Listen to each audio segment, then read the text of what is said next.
Hi there, welcome back to my channel.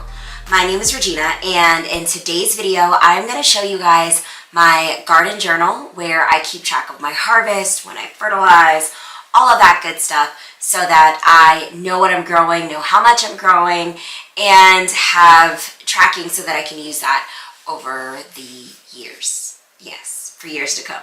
So I'm in my office right now. It's the same office where I actually do all of my indoor growing as well, where I grow my seedlings, etc. But you're just looking at kind of the other side. It's dark out, so I have an extra light on, which is why I took off my glasses, because I know that there'll probably be a really big glare. I will put them back on in a minute when I start looking at the screen. But yeah.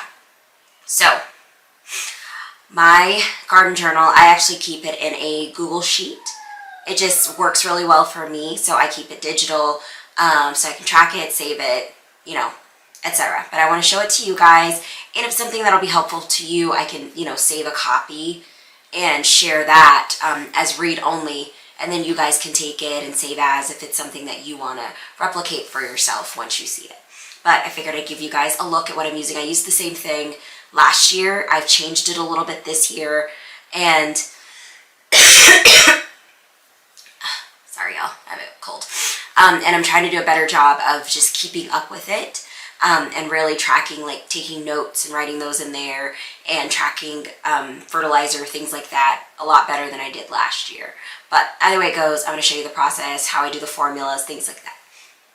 So before we get into it, if once you get to the point where you find this content helpful, or you like the video, you just want to, you just like me and you want to give some support, then click that like button. That helps this video get out, of course, to more gardeners, supports that YouTube algorithm, and helps me to grow the channel, which I greatly appreciate. Also, if you're interested in content like this and more gardening content, then go ahead and subscribe to my channel and click that bell notification, that notification bell is probably actually how I should be saying it, so that you never miss an upload.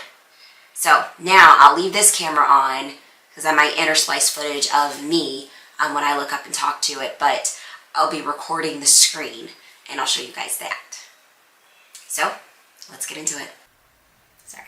Okay, so here is my garden journal. I call it the pensieve, like from Harry Potter, Dumbledore's thing, where he can go in and see his memories, because it holds my memories of the garden. I always think that I'm going to remember things, and I never do.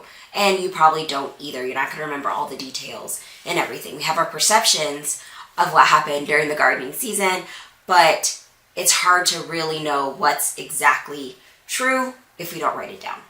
So that's what I aim to do here.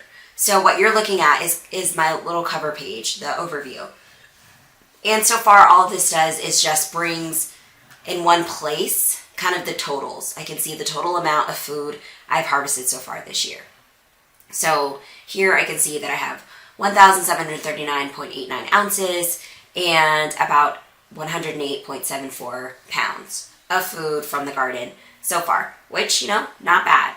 I'm hoping that I can get, I believe last year I grew somewhere around 300 pounds of food. So I'm thinking this year I should be able to get 400 to 500 pounds. We'll see how it goes. And I'm going to do that for the entire year, so through December. So the fall garden will count with that as well. And I'm growing some different things that I didn't grow last year. But last year I did have more fruits and vegetables, like I had more okra last year, and I had more space for peas last year. So we'll see. And this year I have a lot of those things covered by like perennials that aren't producing fruit yet. And then, so I have pages down here for my spring garden crops, my summer garden crops, and flowers. I don't know what I was thinking there. I haven't really put anything. I think my intention for the flowers, was to put like first bloom open, things like that, so I can understand a little bit better how the flowers grow. But I just didn't end up doing that with so many other things to track. So the flowers tab hasn't really been used. And then lastly, we have the perennials here. All right. And so here I just have formulas set up where it feeds these amounts from those other tables and adds them here. So that's why I mentioned that if this would be helpful, I can probably save a copy and then make it read only, and then you guys can take that link and then save as and kind of use that to mold your own journal, because then it'll have at least the formulas in it. But y'all let me know, comment below if that would be helpful, because I don't want to do the work of doing it if it won't be. All right, so over to the tabs. So spring, here I just put down, you know, what I grew, and then I keep my running totals here. I just set it where these two rows freeze, and so I can scroll over. So here I have my date planted indoors for everything in this column, date planted outdoors in this column, and then as I harvest, whenever I harvest, I weigh it. I have a little small digital scale, and I weigh stuff when I bring it in and write it down, usually just on a little sheet of scrap paper. And sometimes I'll use this sheet on my phone. I can pull it up on my phone, but I've learned that takes a lot more time than just jotting it down on paper and then coming in here to the computer and doing it at the end of the day or the next day. And so that's essentially my method. It doesn't take long to weigh things, so I just do that. So here I have things weighed. Now I will say my spring garden, some of these weights are pretty good, but like when it comes to like the kale, I've given a lot of that away to like my brother. So that stuff just wasn't weighed. Sometimes I'll weigh stuff first, but sometimes I'll just, you know, be like, hey, go out there and get whatever you want. And I don't bother weigh it. So it's not perfectly accurate, but yeah. So the thing that I've harvested the most of are beets, beet greens, and beetroot. That was quite a bit there. Cabbage. I don't think I wrote down the last few that I harvested that weren't quite ready yet. And then the Savoy Perfection cabbages. So not a ton of quote unquote weight in my spring garden, but actually my onions, I wanted to wait and write these down after I trimmed them, and I actually just did that today. So I actually have my onions written down on this piece of paper, so I'm going to go ahead and record these now. The vast majority of my onions. I wrote down a few because I have harvested a few before they were all done curing, just because I needed them, so I went ahead and used those, and I did weigh them before I used them, so that's why I have some in here. But most of my onions I was waiting to weigh until I had trimmed them and everything. Now my garlic, I did trim all of that. I have a video coming on it, but I trimmed all the grains off after it cured, and once I weighed it, it was about 6 pounds of garlic. Now that doesn't sound like a lot, but that's a lot of garlic when you think about how small it is. So very excited about that. And so whenever I'm adding a weight to the chart up here, I have the dates. And I don't put the dates in before, I just put the date in when I'm going to do it, because I don't have a harvest every single day, right? So today, the harvest date wasn't actually 7/1, it was much before that. So I'll probably actually go back and edit it and move this to the actual date, but I need to look up the footage for my onion video, and that'll tell me when I harvested them and actually backdate it to when I actually harvested it, but I'm going to put it right here for now. So I always put the date in, and then I go down to the item, onion, Texas sweet, and then I put in the amount. And yellow onions, I had a total of, I had to add these up, because I had to weigh them in spells, in like sets, because my scale is so tiny, and I didn't want to go get like a bigger bathroom scale. So let me total this up.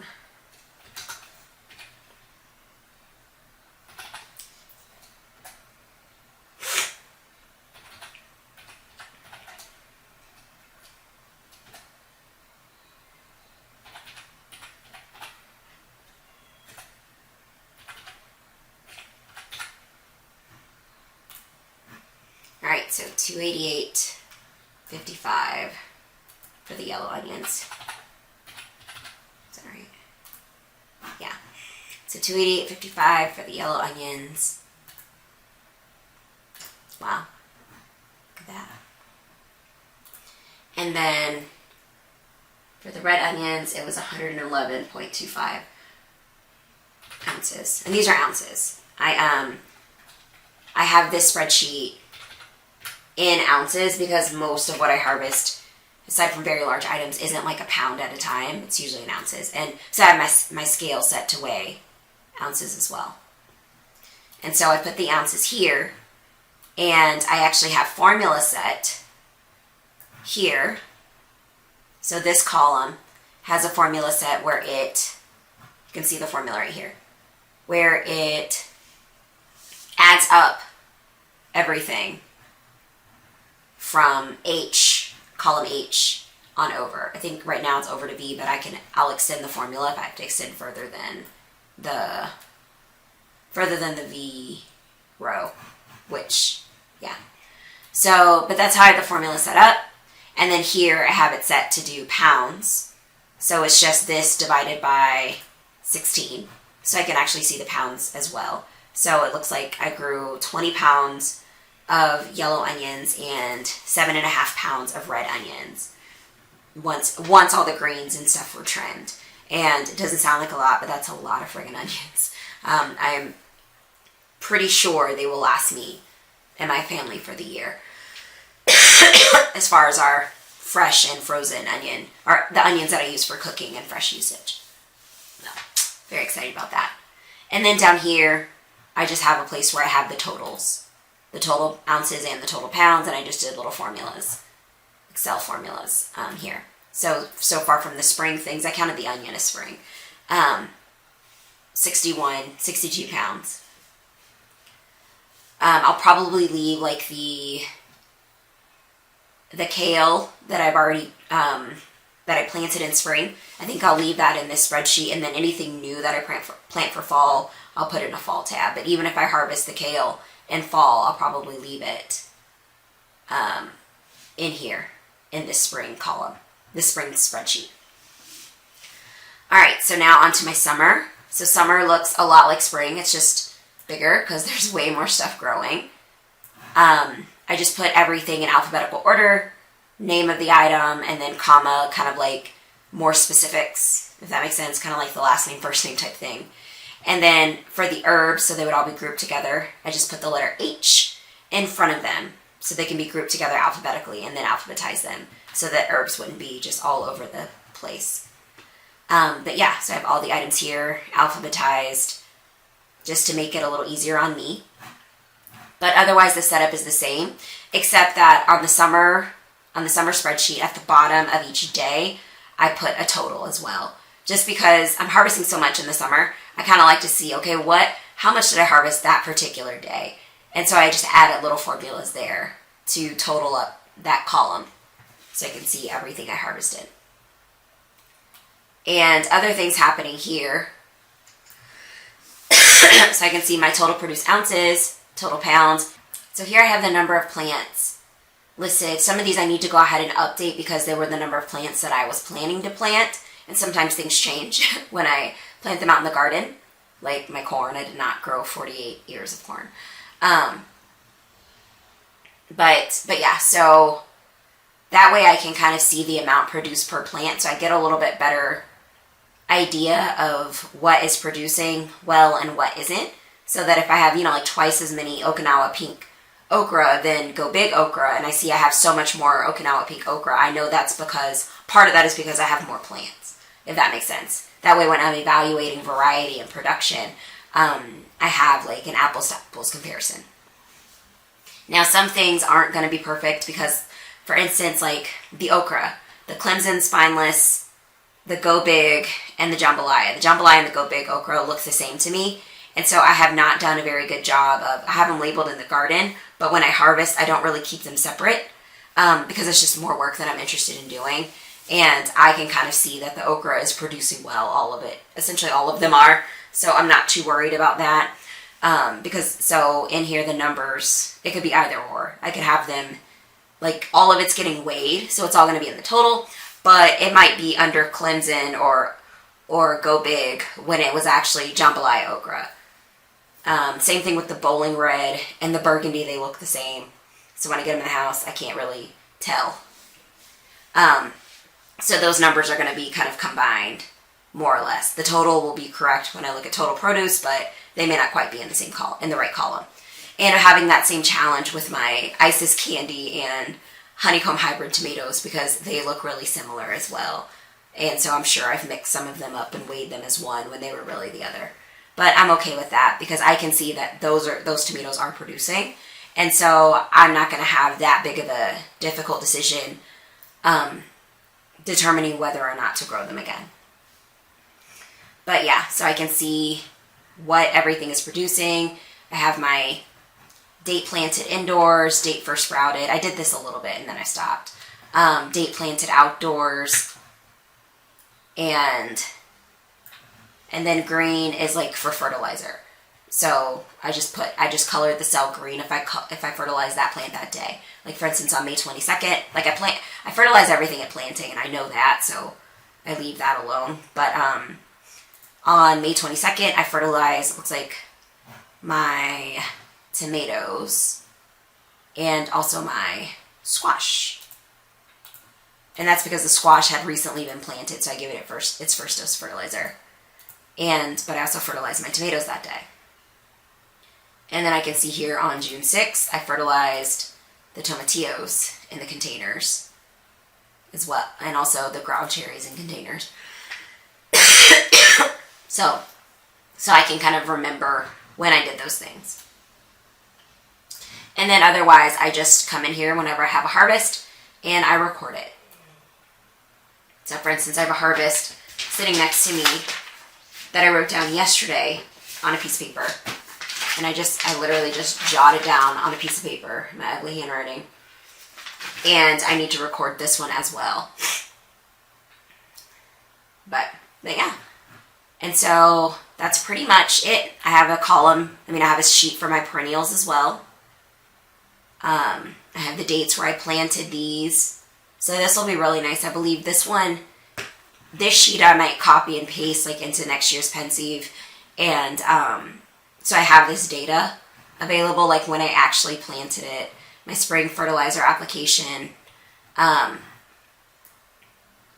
Yeah, so I can see what's produced. Now, nothing on here is produced except for my blueberries and my strawberries. And the raspberries have too, but they've produced so little that we've just kind of eaten them. But yeah, and the blueberries as well. They're producing so few that we're just eating them out in the garden. So I'll just write myself a note that I did have blueberries, but not a significant amount. But once they start producing, like for real, then I'll be weighing them and tracking them like I do with the strawberries and blackberries. And then flowers, like I said, I didn't really use this. But yeah, so that's it. That's how I keep track of things in my garden. I also use the notes feature here. And I do keep some notes on things that happen in the garden. I can just right click on a cell and I can, let me see if I can insert a note. Sometimes I use comments, sometimes I use notes. I haven't gotten consistent. But I can insert a note like, half the plant was bitten off by this creature, or let me see if I can find a note in here that I've left. Oh, that's just code. Oh yeah, and then see like blue for rain, green for fertilizer, orange for pest control. I haven't really used the orange for pest control, and I haven't really used the blue for rain because we haven't really had any, sadly. But yeah, so I put some code in there for myself. It actually did. I know I put in a few notes. Oh yeah, see, this is a note I left for myself. Everything was fertilized and planted outdoors. This one says harvest in ounces. Okay. But yeah, so if anything weird happens or crazy, let's say we get like a tornado and it tears down half the plants, I might write a note about that. Or I need to write a note about the fact that it is a crazy drought. We haven't had rain in forever, and we had a really early, like we got the summer temps really early. I don't know. But I can use that function, and I can just kind of come in here to any one of these dates and leave a note, or I can leave a note in the cell if it's about a specific plant. Then I could do that as well. But this serves my purpose for tracking the things I want. I can type in here, I can add notes, and then mostly I really like to track my production of my plants and know when I fertilize and things like that. So when I'm making plans for next season, I'm really able to see what worked and what didn't. Now, things I need to work on are herbs. I suck at recording when I harvest my herbs. I just don't always write it down or record it because I'll harvest them for dinner. Like if I'm harvesting a whole bunch, then I might weigh it. But generally it's like, okay, I'm making spaghetti, so I'm going to run outside and grab some oregano, some thyme, some rosemary, and some basil real quick and bring that in, wash it, cook with it. So I'm not always great at that. But also the herbs aren't really something that it really, like I know I'm going to grow those again. So knowing the quote-unquote production of herbs isn't that big of a deal. There are other things that I'm also not great at recording, like ground cherries. I record those very rarely because my kids and I often will eat them in the garden, or I just let them pick them and go on. I don't stop them. Be like, okay, bring those here. Let me record them. Ground cherries is something we like growing. They're easy to grow, so it's not like I'm going to be like, well, the ground cherries aren't pulling their weight. I'm not going to grow them anymore. No, I'll probably continue to grow the ground cherries. But yeah, so like things like this, like the Rosita eggplant. So far I've only gotten 3.92 ounces because I've only gotten like 2 of them so far. Whereas the fairy tale eggplant, I've gotten 19.2 ounces. So like at the end of the season, I can kind of compare these. Now I have 2 of those big Rositas out there on the plant, I know. So that's going to change things up a little bit. Or like my cucumbers are median yard long so far, almost 5 pounds of those. Whereas the Sumter ones, only about 2 pounds of those. So there are definitely some things here that are worth comparing and seeing what makes the most sense as far as growing next season. And it's also really great because you can feel like your garden has failed and not done well. You might be stressing out like, oh my God, the bugs and then the weeds and then the disease. My garden sucks this year. And you come in and you look at your journal and you're like, well, maybe it doesn't suck. I grew 500 pounds of food or 100 pounds of food like for my family this year. So it actually isn't as bad as I thought it was. So as much as it is a tool for you to learn from so that you can continue to improve and remember what you did last year, it's also a great way to really see like, wow, what have I contributed here? And I've actually grown this much food from my family, this much food for my family from this garden. So maybe this work isn't not worth it. Maybe it actually is worth it. Maybe it's not as bad as I thought it was. Okay, so that's my very long-winded tour of my garden journal, my pensieve, as I like to call it. And I hope this was helpful. If you're trying to figure out how you want to journal, if you're not like a paper and pencil type journal person, or you just want to keep it somewhere digitally where it'll be safe, then consider using a Google Sheet. Let me know in the comments if something like this would be helpful to you. If it would be helpful for me to like have a read only. Like I said, I would just make a copy of it and then make that read only, and I think I'd be able to share the link. If that would be helpful for you guys, so you have like a starting point for creating your own. That way it would have my formulas and stuff in it, and you could just change, the text, like the exact names of the stuff that you're growing. I'd be happy to share that, but I don't want to do it unless it's something you guys would use. But thank you for sticking around to the end of this video. I hope you found the content helpful, inspirational. I hope it gave you some ideas about how you want to begin tracking your garden, or maybe just a new idea for how you could continue to do that. If you did find this content helpful, please go ahead and click that like button. Of course, that helps this video get out to more gardeners, which I greatly appreciate. And of course, subscribe to my channel for more gardening content. Share it with your friends if you feel like it would be helpful to them. And click that notification bell so that you never miss an upload. Until we meet again, have a great one. Bye.